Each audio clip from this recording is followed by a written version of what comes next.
എണ്ണീടാ പോടാ, നിനക്ക് വേറെ കടയൊന്നുമില്ലടാ കിടക്കാൻ. വീടാ ഇവനോട് പറഞ്ഞ കാര്യമില്ല. ദിക്ക് മുഴുവൻ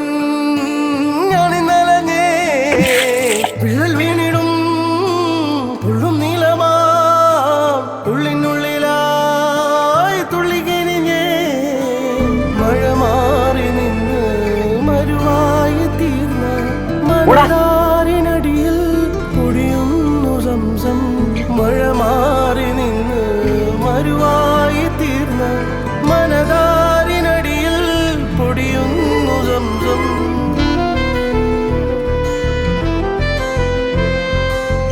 ആരായിട്ടാ? നിന്റെ കടയുടെ ഫ്രണ്ടിൽ കിടന്നുറങ്ങൂലേ അയാളാ. ഇവനൊന്നും ചാക്കലും ഇല്ല.